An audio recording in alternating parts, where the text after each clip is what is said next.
y'all doing?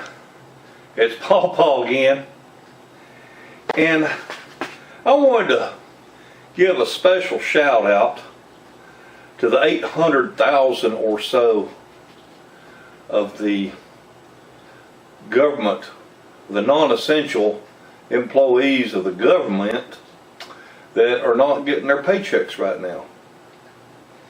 Now, President Trump's already signed the bill that says you get your back pay. You ain't gonna miss out on a single dollar. But like I told my wife, in times of us having hardships throughout our marriage, especially our younger years, my wife used to get so mad at me because I tell her, "Oh, honey, this situation we're in, it builds character." Oh, she didn't like hearing that at all. Build character, my ass. I want my money. Anyway, I don't mean to make light of anyone's situation, but I'm hoping that not just the people who are missing out on a paycheck, but I'm hoping people that are on the outside looking in and are seeing what's happening to you all that are presently furloughed, working for nothing or whatever, not getting a paycheck. I'm hoping that other people, that this will open their eyes, that this can be a silver lining and that dark cloud of gloom that's hanging over your head, to where you'll say, I never, ever, ever want to experience this again. Having to go to a food bank, not having money to put gas in my car, not having money to pay child care, or my house payment, or all any of that stuff. I'm hoping that this will be an eye-opener for you, and that you learn from this experience. You know, the name of my channel is called Doing It Cheap. And it ain't because I can't afford better. It's just that I like saving money. I like to see what I can come up with and do things, you know, thinking outside of the box. And I've seen so many times people so many people want to live in the same place. They want to live in the same neighborhood. And that neighborhood is called beyond your means. I mean, everybody wants to live beyond their means. People want to have everything that mama and daddy have today. They want it all now. And it's a shame that in our high schools they don't teach financial responsibility, and they don't stress the importance of setting back a little bit for a rainy day. You know, there's a lot of prepper channels here on YouTube, and a lot of homesteading channels. I love Homestead Tessie. She's always putting up food, you know, canning food and all that. And I guess my first experience of being around the prepper type was in the 1970s, late 1970s, when I was stationed in Mountain Home Air Force Base, Idaho, that had some Mormon people out there. And they told me about how they have a pantry, a stockpile of food that's supposed to get them by. They're supposed to have enough food saved up to get them through a hard time. And I thought how interesting that was. Because supposedly they way back when they had gone through some trials and tribulations of going hungry and all that, and they never wanted to experience that again. And I'm hoping that those of you that are watching today will say, you know, I never want to experience this again. I never want to be at a point where I don't have food to feed my family, or gasoline to put in my car, or money for this or money for that, or people crying about not having money for insulin. I mean, my daughter's type 1 diabetic. I totally understand where they're coming from. But there's some things that we need to do. We need to make sure that we have good credit. I'm not talking about going out here and buying up a whole bunch of stuff, and financing stuff you don't need. But go out there and get you a credit card. But pay it off every month. Don't go out there and charge money you ain't got. And build up that credit limit. Because let's just say, for example, that you've got a credit card that's good for $7,500 or $12,500 credit limit on a card. Well, I think you can get by for a month or two on that, surely. And then whenever your paycheck comes in, all that back pay you're supposed to get, you pay that card off and nobody's hurting. So there's one lesson, maybe try to work out something like that. Go to your local lending institution, go to your local bank and say, hey, I need a line of credit. I need to be able to call on a line of credit with my checking account to where I can write a check to buy groceries and gasoline and whatever until my government checks get here. And if you've got decent credit, your banker is going to say no problem. You got time on the job and all that kind of stuff. But again, learn from this. If you don't pay your bills like you're supposed to, if you go out here and you've got credit cards or you got a bank loan, a car note, rent payment, whatever, and you don't pay it on time, I ain't got no sympathy for you, because you're nothing but a damn liar. And your word is no good. You're a piece of crap. Because you say, oh yeah, you let me have that money, I'll pay it back just like you want me to. And then you run and hide when the bill comes due. I ain't got no sympathy for somebody like that. None at all. Oh yes sir, if you'll let me rent this house from you, I promise I'll pay you. And then you go around and collect the rent. Well, I had this come up and that come up, I ain't got your rent money. Well, you still in my house. So, number one, get some credit established. Do what you promised. Do what you say you'll do. Build a good reputation. Save some money. Pay yourself first. You're doing the work. You're working for the government. You're working for whoever.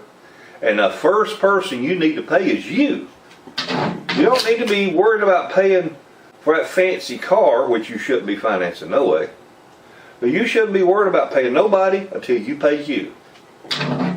Because you know what? Them lenders out there, they ain't going to give a shit if you're hungry. So you want to make sure you pay yourself first. And those of you that like to give money to the church, well, charity begins at home. I'm sorry, but you got to pay yourself first. Then you got to pay all your bills, your living expenses, and then if you got something left over, you want to give it away to the preacher man. That's your business. But I'm telling you, you got to be financially responsible. So, buy a few extra cans of groceries. Make this year the year that you buy a couple of bags of beans extra when you go to the grocery store. Or you buy another bag of flour.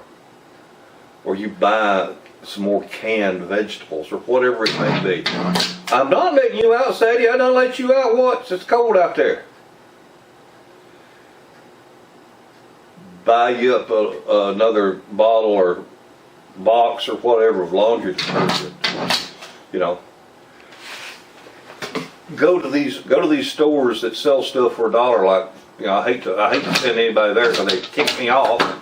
But go to Dollar Tree. You'd be amazed that the same product at Dollar Tree is $3 at another store. Learn how to shop and save money. Learn how to save money. Learn how to put food back. So that you're, what's one woman's talking about? Oh, I've got to feed my children is canned spaghetti and potato chips and some bread. That's sorry as hell. I mean, that is sorry as hell. Woman even got a jar of peanut butter set back in the cabinet. Come on, people. So let this be a lesson. Look at this as a silver lining. Learn from what's happening. Do a little change in your lifestyle. And it don't matter if you're not one of these 800,000 people. It could be anybody that's working for someone else. If you're working for someone else, or even drawing Social Security, it don't matter. If you're used to that check coming in, what are you going to do when that check don't come in? Are you going to be able to eat? Are you going to be able to buy gasoline? Are you going to be able to buy propane or whatever it is you're going to need to heat your home with? Just, all the financial experts say you ought to have 6 months of expenses saved up. But the first thing you ought to do is have $1,000 emergency fund. But you ought to have enough money saved back to pay all your living expenses for 6 months. That's your goal, is to get that. Once you've got that, then you breathe a little sigh of relief, because something happens, you're good for 6 months. It really frustrates me to see, of course, the media is going to show you the most oh my God situation, because they like sensationalism. But they show the women on there that don't have the money. Well, I don't know what I'm going to do. I've got to have insulin, and I don't have the money to buy it. Really? You've only missed one paycheck? Missed one paycheck, coming up on 2 now, and you don't have money for your insulin? That's a crying damn shame. You ain't even got enough money set back to buy you the life-saving drugs that you got to have. That, to me, that's being irresponsible. And to not have beans and taters and whatever in the house to feed them youngins, that's being irresponsible.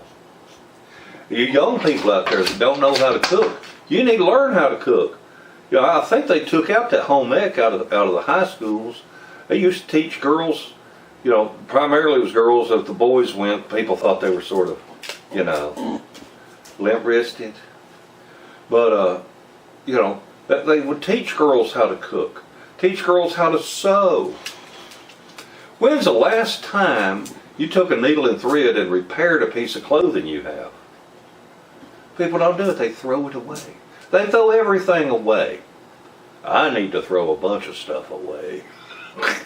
But people throw stuff away. Oh, I'll just go buy another one. When 5 minutes with a needle and thread could have fixed it, no problem. Lord knows I wore plenty of patched blue jeans. Always got them knees wore out my blue jeans when I was a kid.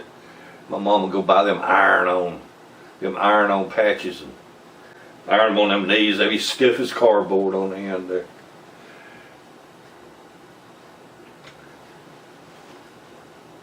If you're the type of person that likes to drink Bailey's Irish cream,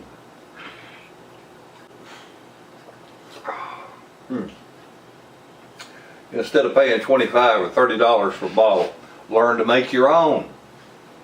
I got a link in the description of this video. Take you to my video on how to make homemade Bailey's Irish cream liqueur. Oh, it's so good. Make your own wine. Quit going to the store and buying alcohol. Make your own. Learn, like I say, learn to cook. I know I'm rambling, but dadgummit, it just aggravates me knowing, see these people on the TV whining and crying. Oh, there was people rushing to the food banks to get free food before they ever missed a paycheck. I mean, it was before the first paycheck was missed, and people standing in line to get free food at our food bank. Oh my God. Talk about parasites. Talk about leeches. Talk about people wanting someone else to take over the responsibility of the error in their ways. Come on. And if you can't live paycheck to paycheck, if by the time your paycheck rolls around, You don't have any money in the bank? You need to reevaluate your spending. Darn woman talking about, I've had to give up my daily Starbucks. She was off work for 2 weeks, but hell, she was still buying them Starbucks like it wasn't nothing. $5 for a damn cup of coffee. Shoot. Get you a travel mug and make you some instant coffee or brew you a pot of coffee or whatever at the house before you leave. Take a cup of coffee with you. Dadgum Starbucks. You people go to Starbucks amaze me. I know I'm gonna piss a bunch of people off, but I don't care. Dadgum. $5, come on. $5 for a cup of coffee? What's with you people? I don't understand. I'm sorry. I don't understand why someone be willing to pay several dollars for something from Starbucks. Oh my God.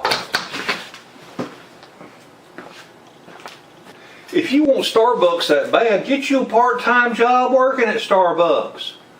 You know, who says that you only need to work 40 hours a week? Ask anybody that's self-employed. How long has it been since they worked a 40-hour week job? Or just only work 40 hours a week? You know, you want to get ahead, you got to do more than just show up, 8 to 5 with a full lunch hour. Come on. Oh, the government take care of me. Well, let me tell you something. That's the biggest lie in the world. If somebody says, don't worry, you can trust me, I'm from the government, you need to run. Daggone, I ain't never seen such foolishness in all my life. They were saying on the TV, the average government worker makes $130,000 a year. Now, I would hope that non-essential government workers are not getting paid that kind of money. I would hope that those folks, are the ones that's making like, I don't know, $10, $12 an hour or something like that. Maybe $500 a week, $26,000, $27,000, $30,000 a year for a non-essential employee. But I doubt it. I don't think government pays anybody that cheap, except people in the military. Whew. Never got treated so rough in my life as I did when I was in the military, but that's another story for another day. So folks, now Sadie, I don't open the door, you didn't want to go out, you just hush. So folks, use this as an opportunity to hopefully make some changes in a positive way for you and your family. I'm not talking about go crazy being a prepper. You remember when Y2K was around? I mean, some of you are too young to remember that, but some of you's old enough. Y2K, the year 2000. Computers weren't set up to be able to use 2 zeros for a date. Oh my God, the world is coming to an end. And people was buying up all kinds of stuff. Well, I'm here to tell you that I don't care if you live in a little old apartment. You can live in a little old dinky apartment in New York City. And underneath your bed you can have boxes of canned food. You can have bags of peas and beans and you can have macaroni. You can have pasta, spaghetti, canned tomato sauce. I'm just looking at some of the stuff I got on the shelf right now. There's black-eyed peas, there's tomato soup, there's chicken noodle soup, there's sweet peas, country vegetable healthy choice soup, sweet condensed milk, tomato paste, canned corn, there's tuna fish, macaroni and cheese, New England clam chowder, mackerel, apple juice, tomato juice, graham crackers, peanut butter, and that's just what I see sitting right here. This ain't even in the kitchen. I rambled long enough, and I apologize for just beating a dead horse, but it just amazes me the helplessness of some people. Your grandparents, whoever you may be out there that's whining and crying and can't, I don't know what I want to do. I ain't had a paycheck. Your grandparents would shake their heads and just be ashamed of the way you're acting. You know, people that grew up went through the Depression, they know what it's like to have to get by. And I've been through some stuff too, but I'm not going to elaborate on it in this video. But you're going to have to quit playing the poor, poor, pitiful me card. You're going to have to get out there and say, I'm learning from what happened to me this time, and I'm going to make damn sure it never happens again. So, if anybody's made it this far through this video, thank you for watching. Y'all have a wonderful day and a better tomorrow. Bye, everybody. Now go out there and get a second job. Get you some money in the bank or in a mattress.